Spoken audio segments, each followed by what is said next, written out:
আমি সকলোৱে দেখিব লাগে সপোন দেখাটোতো আৰু পাপ নহয় সপোন নেদেখাটোৱে পাপ আৰু সৰু সপোন কোনেও দেখিব নালাগে মই বিশেষকৈ অসমৰ নতুন প্ৰজন্মটোক ক'ম সপোন সদায় ডাঙৰ হ'ব লাগে আমাৰ হোমেন বৰগোহাঁয়ে এখন আত্মানুসন্ধান বুলি কিতাপ লিখিছিলে মই ক্লাছ 9ত থাকোঁতে পঢ়িছিলোঁ তাত কৈছে যে এটা অসম্ভৱ স্বপ্ন এক অন্তহীন অম্বেষণ সি জীৱনৰ একমাত্ৰ সাৰ্থকতা জয় পৰাজয় সাফল্য ব্যৰ্থতা তুচ্ছ কথা জীৱনত একমাত্ৰ গৌৰৱ হ'ল স্বপ্ন অসম্ভৱ বুলি জানি পৰিহাৰ নকৰা অম্বেষণ অন্তহীন বুলি জানি অনুসৰণ কৰিবলৈ নেৰা গতিকে সপোনটো আমি মানুহে জীৱনত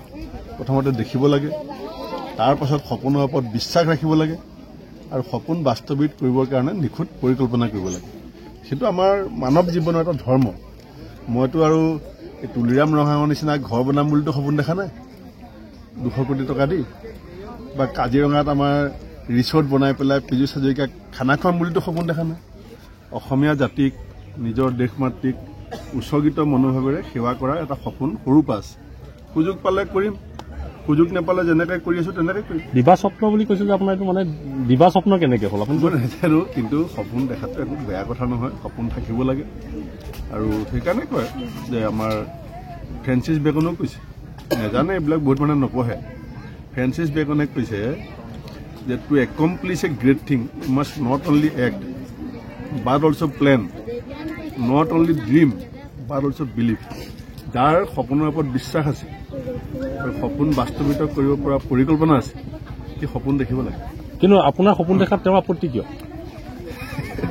অখিল গগৈয়ে চাগিলে নতুন মানুহ চাব বিচৰা নাই এনেকুৱা হ'ব পাৰে কাৰণ ফুচফুচ পাছ চলি আছে গতিকে তেওঁ বেলেগ মানুহক চাব বিচৰা নাই আৰু গাড়ী বহুত সৰুতে কিনিছোঁ মই গাড়ী বহুত সৰুতে কিনিছোঁ আমাৰ ইয়াৰ আপোনালোকে চবেই জানে মোৰ বয়সত মোৰ জিলাখনত বহুত মানুহে গাড়ী কিনা নাই বাপেকৰ গাড়ীত চলাইছে দেউতাকৰ গাড়ীত উঠিছে মই মোৰ যিটো বয়সত গাড়ী কিনিছোঁ সেইটো বয়সত অসমৰ বহু যুৱকে গাড়ী কিনা নাই মই সৰুৰ পৰা আত্মনিৰ্ভৰশীল হ'বৰ কাৰণে চেষ্টা কৰিছোঁ আৰু বহুত সৰুতে আত্মনিৰ্ভৰশীল হৈছোঁ সেইটো অসমৰ মুখ্যমন্ত্ৰী মই আৰু মুখ্যমন্ত্ৰী মাৰুতি জেন তাৰিখো আছে বহুত আগতে কিনিছোঁ গতিকে গাড়ীৰ কাৰণে আপুনি হোৱা নাই হ'ব বিচৰা নাই মানে এইবিলাক কথা মূল কথা নহয় মূল কথা আজিও অখিল গগৈয়ে কৈছে যে তেওঁক বোলে অসমৰ মানুহে ভাল পায় কিন্তু মই আপোনাক কৈ থৈ গ'লো শিৱসাগৰত এখনতো নিজিকে অসম মানেতো শিৱসাগৰত আজি ঢিঙত গৈ পেলাই কৈছে যে অসমৰ মানুহে মোক খুব ভাল পায়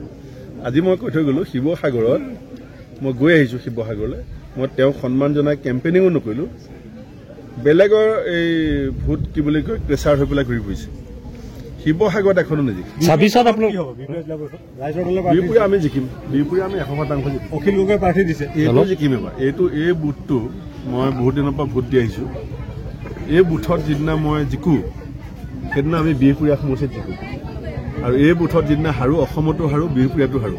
এইবাৰ এই বুথটোত আমি জিকিম অহাবাৰ বিহপুৰীয়া জিকিব আৰু অসম জিকিব আপোনালোকৰ এতিয়া যিখন মৌখিক যুদ্ধ চলি আছে কাইলৈ বিধানসভাত আপুনি অখিল গগৈৰ লগত কেনেকৈ বিধানসভা নিৰ্বাচনৰ কাৰণে এক হৈ কেনেকৈ আপোনালোকে আকৌ একেখন মঞ্চত বহিব এছেম্বলিত দেখোন হিমন্ত বিশ্ব শৰ্মা অখিল গগৈ তালফাল লগাই থাকে আকৌ বাহিৰত আহি দেখোন ফুচফুচ কৰি থাকে তো বিধানসভাত আপুনি দেখিছে দেখোন আপুনি দেখিছে বিধানসভাত কি কৰিব বিধানসভা ইলেকশ্যনত চাওক মই অখিল গগৈৰ বিৰুদ্ধে এটাহে অভিযোগ আনিছোঁ যে খং দুখত পৰিছে মানুহ খং দুখটো যদি হৈছে খং এৰিব লাগিব ভাল খং আমাৰ নিচিনা মানুহৰ লগত যদি থাকে ভাল হৈ যাব